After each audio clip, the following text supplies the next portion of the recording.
always held a unique place in human storytelling, tapping into our primal fears and unspoken anxieties.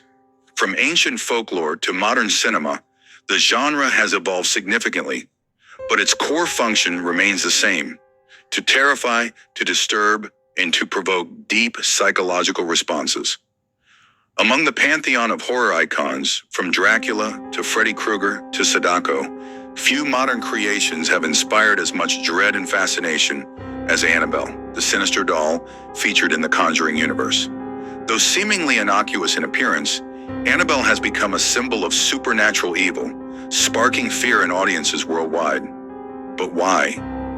Annabelle's terror lies not in jump scares or gore, but in her subtle, silent omnipresence, and the chilling implication that she is a conduit for something far darker, a demonic entity that cannot be destroyed.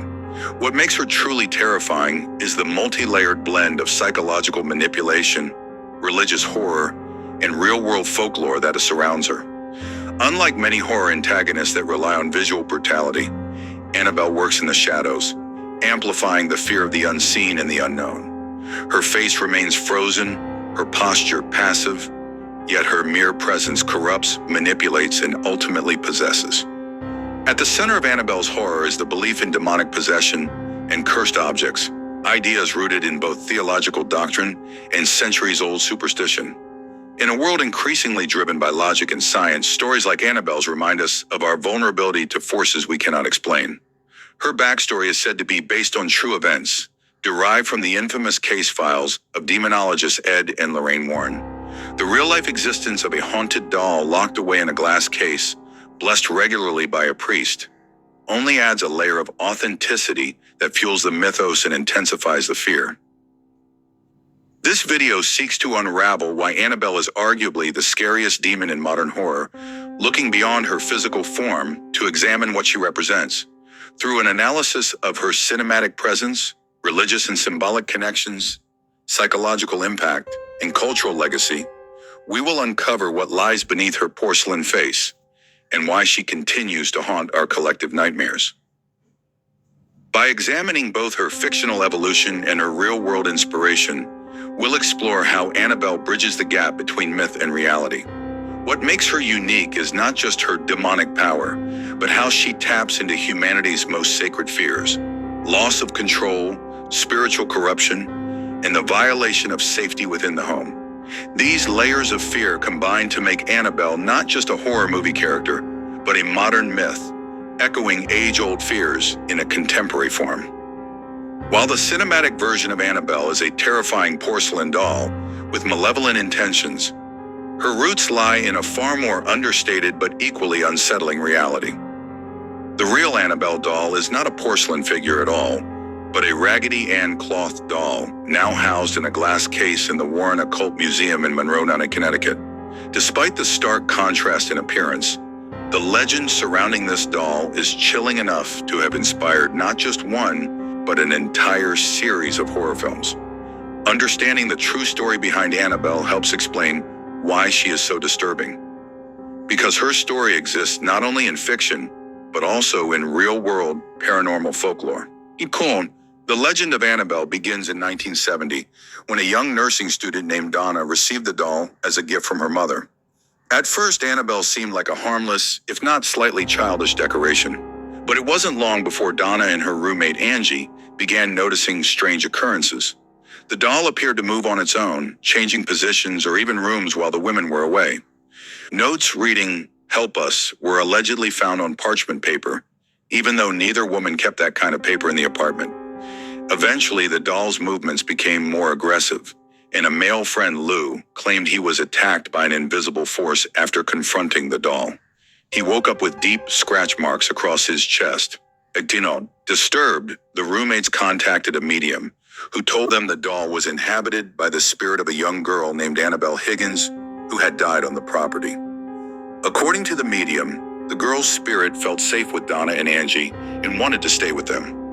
Moved by the story, the women allowed the spirit to remain, but this act of sympathy, according to Ed and Lorraine Warren, opened the door to something far more sinister. The Warrens, famed paranormal investigators known for their involvement in the Amityville horror and other notorious cases, were called in to evaluate the situation. According to Ed Warren, the entity attached to the doll was not the spirit of a young girl, but rather a demonic force impersonating a child in order to gain trust. This deception is a common theme in demonology. The idea that demons use manipulation and sympathy to invite themselves into the human world. The Warrens concluded that the doll was being used as a conduit by a malevolent non-human spirit seeking possession of a human host. The Warrens took the doll and performed a blessing on the apartment. The doll was then brought back to their museum, where it was locked inside a glass case inscribed with the words, "Warning, positively do not open." According to Lorraine Warren, the doll still exhibited dangerous behavior even after being removed from the home. There are multiple accounts of visitors to the museum disrespecting the doll and later facing tragic consequences, one involving a young man who taunted the doll and reportedly died in a motorcycle accident shortly after. While skeptics dismiss these stories as urban legend or clever marketing, the psychological effect is undeniable. The idea that an object can become a vessel for evil, especially something as innocent as a child's toy, is a concept that taps directly into our fear of the corrupted familiar. It suggests that evil can hide in plain sight, patiently waiting to strike. What separates Annabelle from other haunted dolls is the mainstream credibility her legend has gained due to the Warrens' long-standing reputation and the growing fascination with their archives. The fact that she is locked away, visited only under strict conditions, and requires regular religious blessings enhances the myth and makes the fear tangible. This is no longer just a horror movie prop. It's a doll with an entire legacy built on real people's terror. The true story label attached to Annabelle plays a huge role in why audiences find her so frightening. When filmmakers adapt real-life hauntings into movies, the psychological impact is far greater. Viewers aren't just witnessing fiction, they're experiencing a dramatization of something that allegedly happened. Whether or not one believes in demons, ghosts, or curses, the suggestion that it might be real is enough to blur the line between the rational and the supernatural, and it's that very uncertainty that gives Annabelle her power. Ultimately, Annabelle's origin is a case study in how fear is constructed. From subtle movements to psychological manipulation and demonic deception, every part of her story builds toward a central horror, that evil can enter your life through the most unsuspecting means, and once it has a foothold, it may never leave. Whether viewed through the lens of belief or skepticism, the real-life tale of Annabelle proves one thing: the scariest stories are those we're told are true. The terrifying reputation of Annabelle, though rooted in a real-life case, was catapulted into the global spotlight through the Conjuring universe, a shared cinematic world created by filmmaker James Wan and producer Peter Safran. While the real Annabelle is a plain Raggedy Ann doll, her on-screen counterpart is a cracked porcelain figure with soulless glass eyes and an unsettling smirk, carefully designed to evoke maximum discomfort. Her appearances throughout the franchise have not only cemented her status as a modern horror icon, but also revealed a carefully crafted narrative of escalating dread, demonic manipulation, and thematic depth. Annabelle makes her film debut in the opening scene of The Conjuring, 2013, serving as a terrifying introduction to Ed and Lorraine Warren's world. This prologue is a masterclass in psychological horror. Two nurses explain how the doll moved by itself, left notes, and displayed malevolent intent. The Warrens eventually take Annabelle and lock her in a glass case in their artifact room, a chilling scene that foreshadows how dangerous she is. Though her role in this film is brief, it is highly effective, setting the tone for her future as a central antagonist. This introduction functions like a seed of fear, planting curiosity and unease in the audience's mind. By keeping her involvement minimal but sinister, the filmmakers generate a mystique around her. The idea that such a powerful force could be lurking in a seemingly inanimate object aligns perfectly with the film's broader themes of spiritual warfare and possession. Annabelle, 2014, serves as a spin-off prequel that delves deeper into how the doll came to be possessed. Set in the 1960s, the story follows a young couple, Mia and John, whose lives are turned upside down after a satanic cult invades their home.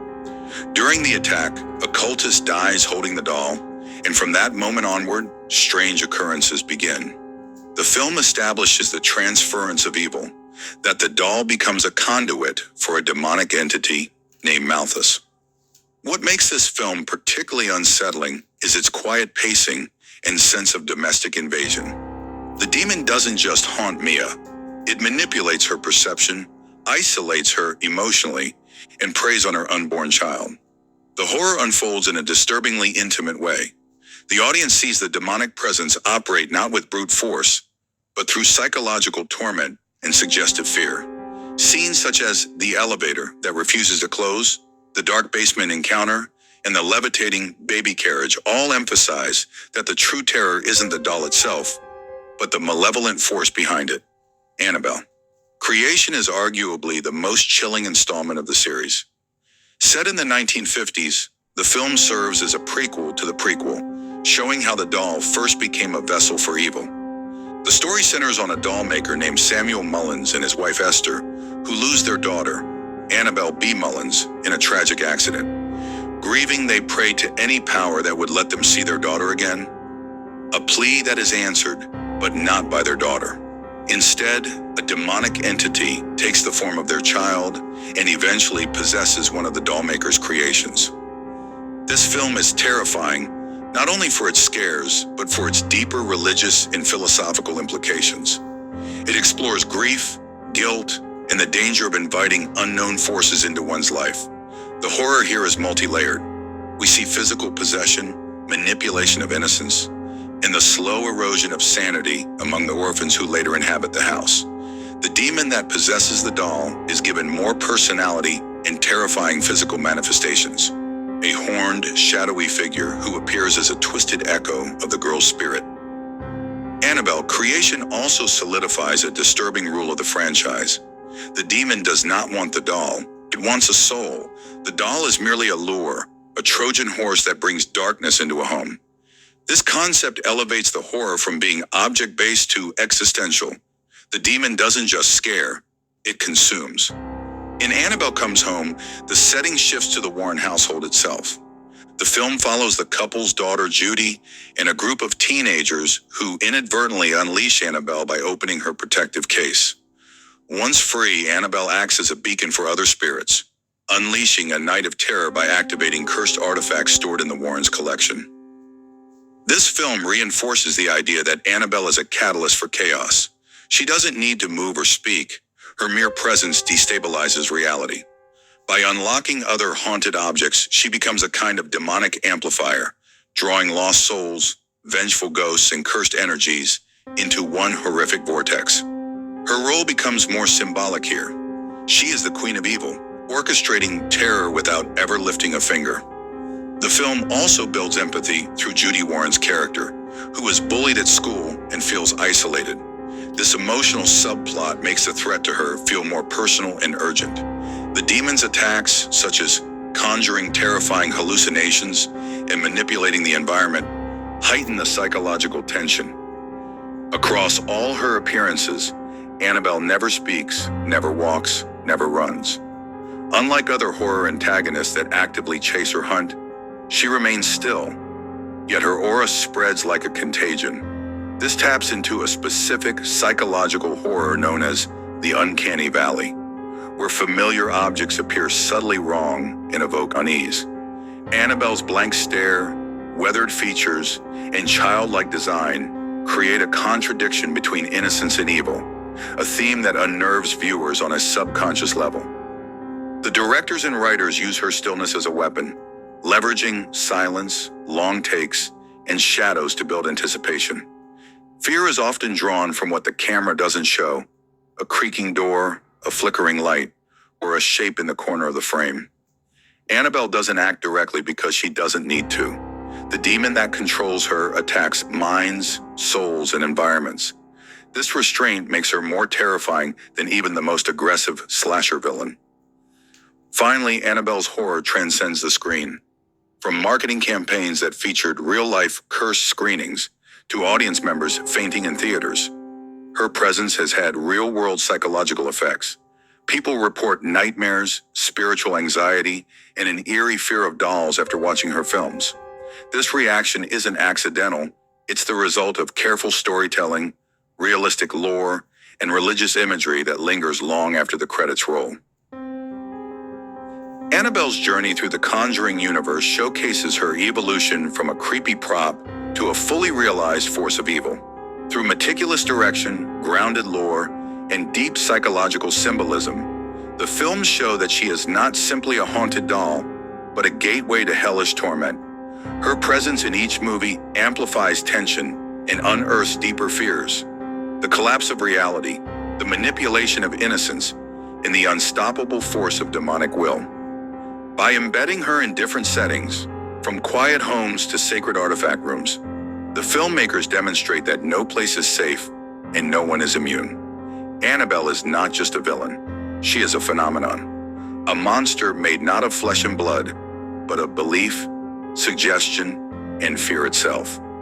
While Annabelle's physical form, the cracked porcelain doll, may seem like the source of fear, the true horror lies in what she represents, a manifestation of demonic evil hidden in the guise of innocence. Her presence in the Conjuring universe draws heavily from religious horror and demonic symbolism, which gives her story a profound and disturbing depth. This connection to theology and the occult transforms Annabelle from a haunted object into something more metaphysical, an embodiment of sin, deception, and infernal manipulation. So, in the cinematic universe, Annabelle is not possessed by a ghost or a lost spirit, but by a powerful demon named Malthus. While little is officially revealed about Malthus, we do know he is not merely haunting the doll, he is using it as a conduit to gain access to the human world. In demonology and occult literature, demons often need an invitation or vessel to enter our plane. The doll functions as such a vessel, and the humans, through fear, emotional trauma, or spiritual weakness, become gateways themselves. This reflects a core theme in Catholic theology. Evil must be invited in. The demon never forces his way into a person. Rather, he waits until they are vulnerable enough to let him in. This is precisely what happens in Annabelle and Annabelle. Creation, grief, loss, and desperation lead characters to make emotional choices that open the door to evil. This form of horror is deeply unsettling because it suggests we might become complicit in our own destruction. The franchise places great emphasis on Catholicism, exorcisms, prayers, and sacred objects, crucifixes, rosaries, holy water, and Latin incantations. These tools are not just religious props, but symbols of spiritual warfare. Annabelle's containment in the Warren Artifact Room is itself a ritualistic act. Her glass case is blessed regularly by a priest and kept under lock and key. An act that implies constant spiritual vigilance is needed to suppress her influence. This touches on a universal anxiety, that evil is not only real, but persistent and insidious.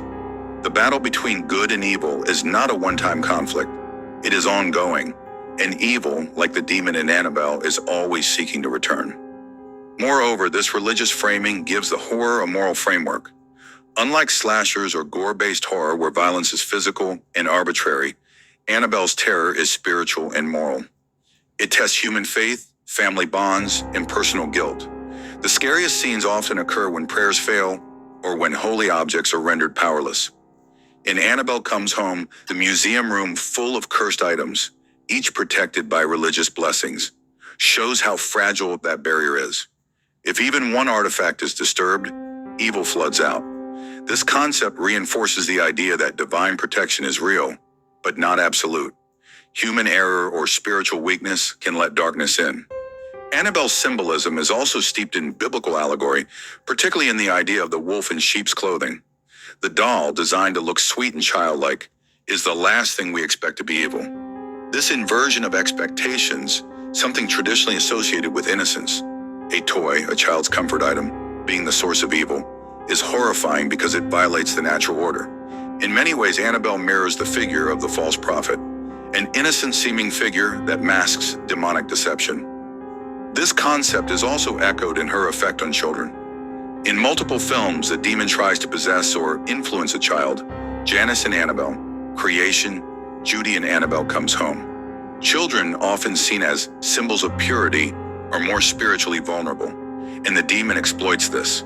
The idea that evil targets the innocent makes the horror feel more personal and more unforgivable. Another effective aspect of Annabelle's religious horror is that the demon is rarely seen in full form. Audiences only get glimpses, a dark silhouette, a pair of horns, or glowing eyes. This plays on a classic theological concept. Demons cannot fully manifest without human permission or sacrifice.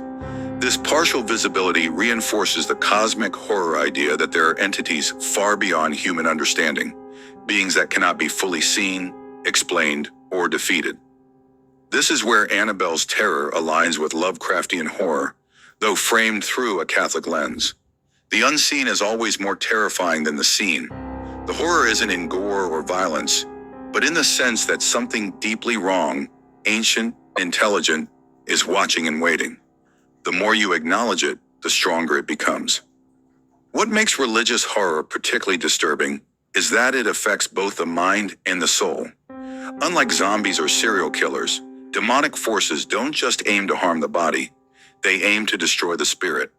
In Annabelle's case, the demon isolates its victims emotionally, creates hallucinations, induces despair, and manipulates their sense of reality.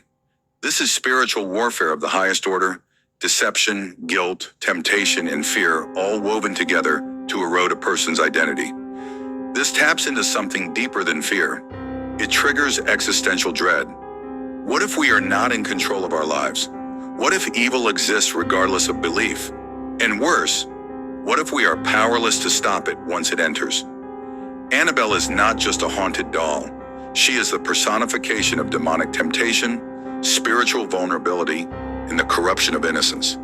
Her connection to religious horror elevates her beyond a standard horror trope, placing her in a theological framework that makes her more terrifying than monsters with teeth and claws.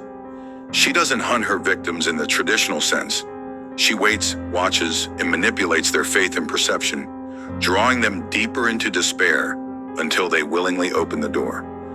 By grounding her evil in demonic lore and religious symbolism, the Conjuring universe creates a layered and enduring fear that resonates with believers and non-believers alike. The horror of Annabelle is not just that she might kill you, but that she might claim your soul, and that the shield of faith might not be strong enough to stop her. Annabelle's terror extends far beyond physical harm. She operates primarily in the realm of the mind, making her one of the most psychologically effective horror villains of modern times.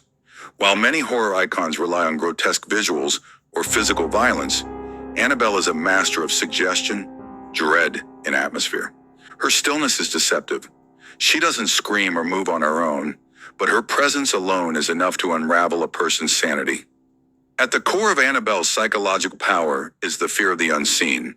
She rarely moves in front of the camera, yet strange events always follow her presence. Doors creak open, lights flicker, shadows shift.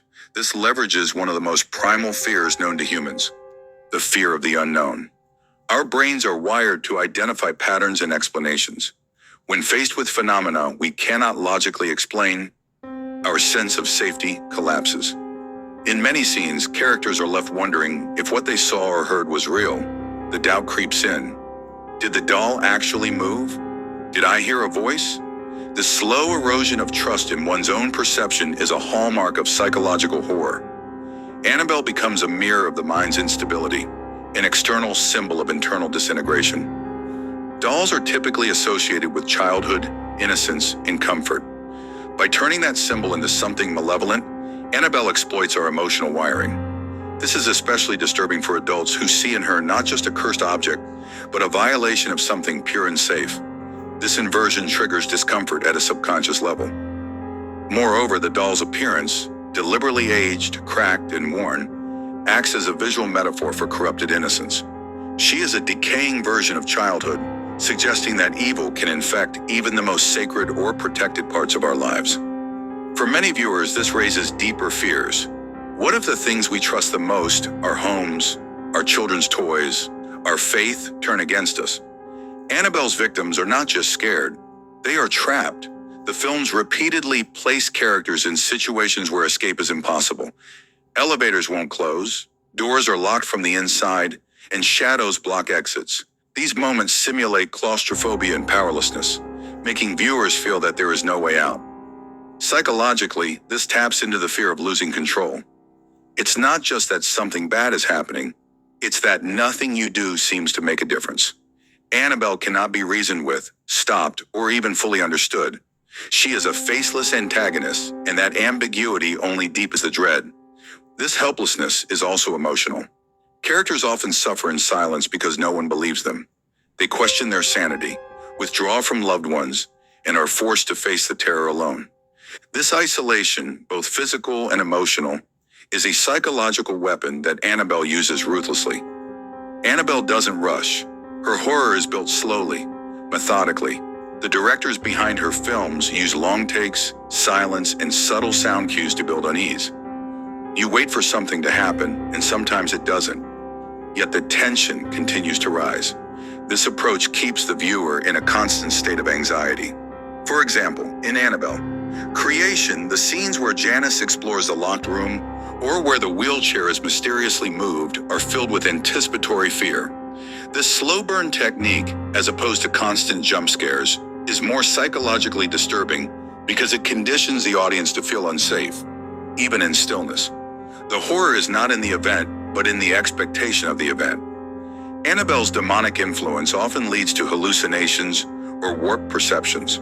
Characters see loved ones who aren't there or relive traumatic memories. This aspect of her horror draws from psychosis-like symptoms, which mirror mental health struggles such as paranoia, dissociation, and delusion. These effects make viewers question not only the characters' realities, but also their own. By creating scenes where the line between real and unreal is blurred, the films simulate the experience of mental collapse. This makes Annabelle's horror not just external, but deeply personal. She becomes a force that doesn't attack your body, but your mind, your certainty, your trust in the world around you. What makes psychological horror truly powerful is its ability to force viewers to reflect. While zombies or monsters offer escapism, Annabelle's horror lingers because it feels possible, or at least symbolically real. She embodies fears that many people live with daily: loss, grief, depression, guilt, fear of the unknown. Her victims are often ordinary people: a grieving couple, a disabled child, a shy girl, a curious teenager. There are no superpowered heroes here, no one immune to her influence. This realism enhances the horror because it suggests this could happen to you. The films also never offer a definitive resolution. Annabelle is not destroyed, merely contained. The demon is not defeated, only delayed. This unresolved tension mirrors the way real fear works. It doesn't just end. It hides, waits, and reemerges when you least expect it. Perhaps the most brilliant psychological tactic used in the Annabelle films is that she often does nothing at all. Her head might tilt, her eyes might seem different, the room might grow cold, but she never runs or attacks directly. This restraint forces the audience to project their own fear onto her, to imagine what could happen rather than seeing it happen. This technique puts the viewer in the role of a co-creator of the horror. Your imagination does the work, and imagination, when fed just enough, is always more terrifying than reality. Annabelle's psychological horror is so effective because it preys on the deepest parts of the human psyche. She uses suggestion over action, dread over violence, and silence over noise. Her power lies not in what she does, but in what she implies. That evil is always near, that we are never truly safe, and that our minds are not as reliable as we believe. By blending the corruption of innocence, isolation, helplessness, and the collapse of reality, Annabelle becomes not just a horror figure, but a reflection of human vulnerability. And in doing so, she transcends jump scares and becomes unforgettable. Few horror icons have crossed over from the screen into global consciousness as successfully as Annabelle. What began as a chilling subplot in The Conjuring has transformed into a modern myth, transcending cinema and becoming embedded in popular culture, internet folklore, and even real-life superstition. When Annabelle first appeared in The Conjuring, 2013, her screen time was minimal, but her impact was immediate. Audiences were fixated on her unnerving design and the mystery behind her story. By the time Annabelle 2014 was released, she had already become a viral sensation. Her image appeared in memes, fan art, Halloween costumes, and haunted house attractions. Unlike Freddy Krueger or Jason Voorhees, Annabelle doesn't move or speak, yet her influence is omnipresent. This silence is part of her mystique, allowing people to project their fears onto her. She represents something ancient and universal, the cursed object, a recurring motif in myths from every culture. This archetype, an item with evil energy that infects its owner, has been told and retold for centuries. Annabelle is simply the 21st century incarnation of that myth. Annabelle's cultural reach expanded rapidly through the internet. Social media platforms like TikTok, Instagram, and YouTube have been flooded with videos claiming paranormal sightings, Annabelle challenges, or discussions about her escaping the Warren Museum, a rumor that went viral in 2020. These stories, though clearly fictional or exaggerated, add to her legend. They transform her from a fictional character into a creature of the collective imagination. This is how modern mythology works. Ancient cultures pass down stories through oral tradition. Today we use hashtags, viral videos, and creepypasta. Annabelle thrives in this new ecosystem. Her story is shared, reshaped, and feared by people who may have never even seen the films. She's no longer just a character. She's a digital urban legend. Annabelle's popularity has led to a vast array of merchandise, action figures, replica dolls, posters, Funko Pop collectibles, and even escape room experiences. She has become the face of an entire horror franchise, sometimes even overshadowing other supernatural entities within the Conjuring universe. What makes her commercially successful is the simplicity of her brand, instantly recognizable, rooted in fear, and flexible across media. From horror podcasts to paranormal investigation TV shows, Annabelle is cited as a reference point, an example of how a well-crafted fictional character can influence real-world culture. She has also appeared in non-horror media. Talk shows, parodies, and comedy sketches have featured her, often playing on her stillness and visual creepiness. This crossover into mainstream entertainment reflects how deeply she has been absorbed into the cultural fabric. One of the most unique aspects of Annabelle's mythos is her connection to real-life paranormal lore. The original Annabelle doll, a Raggedy Ann, resides in the Warren Occult Museum in Connecticut, currently closed to the public. Paranormal investigators Ed and Lorraine Warren claimed she was possessed by an evil spirit and had to be locked behind glass, blessed weekly by a priest. Even though the films use a fictionalized version of the story, the connection to a real object gives Annabelle an aura of legitimacy for many people. Visitors to the museum have claimed strange experiences, and some believe that just looking at the doll brings bad luck. This blurring of fact and fiction strengthens her cultural staying power. She is part of a living folklore, where belief continues to shape reality. The Warren case files, although disputed and criticized by skeptics, have added fuel to the fire. They lend Annabelle the quality of a conspiracy theory mixed with spiritual fear, and in the internet age, that's a potent combination. Annabelle's story resonates across borders because it taps into universal human fears, possession, helplessness, the supernatural invading the everyday. Whether in the West or East, most cultures have their own version of the cursed object, the evil toy, or the haunted child. Annabelle simply offers a familiar vessel, one that audiences everywhere can understand instinctively.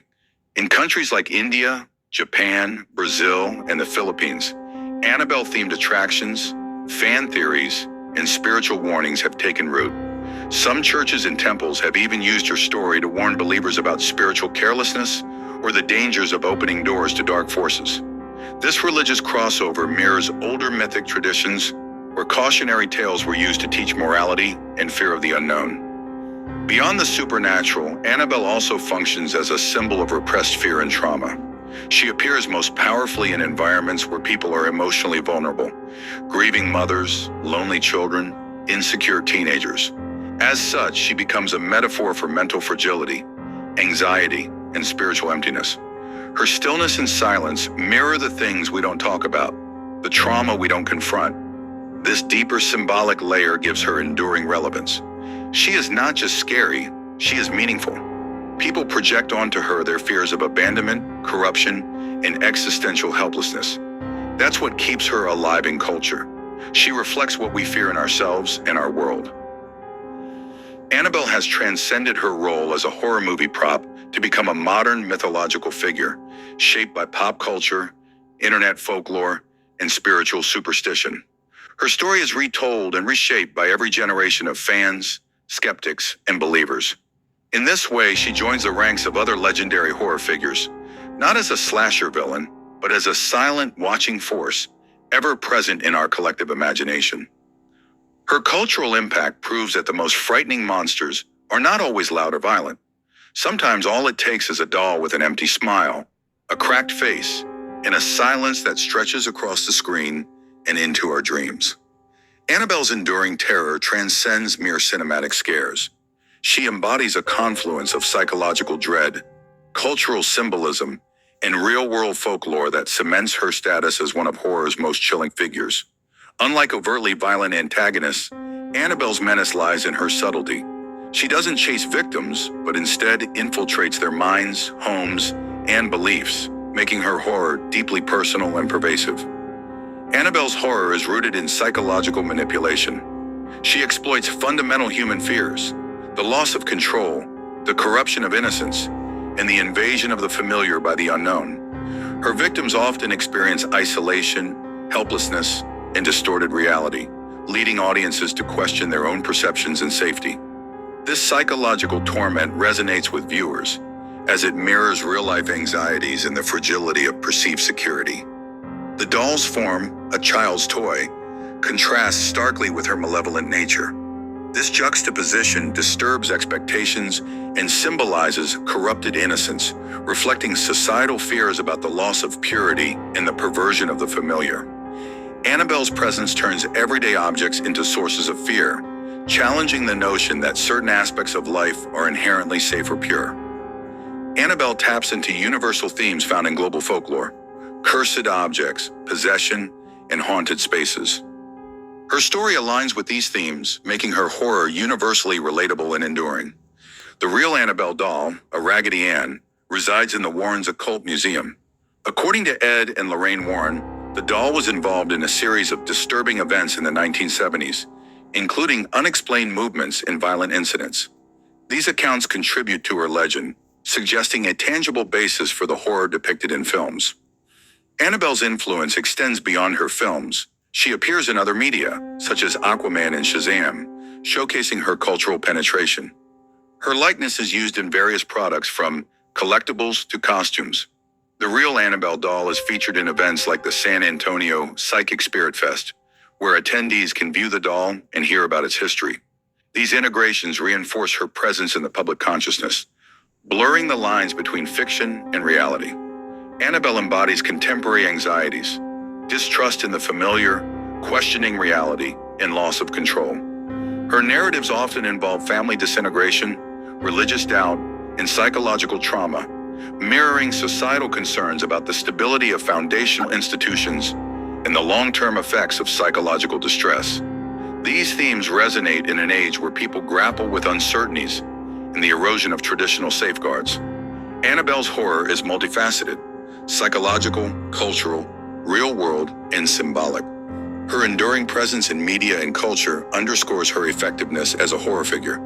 Annabelle doesn't just scare. She embodies the fears that linger long after the screen fades to black,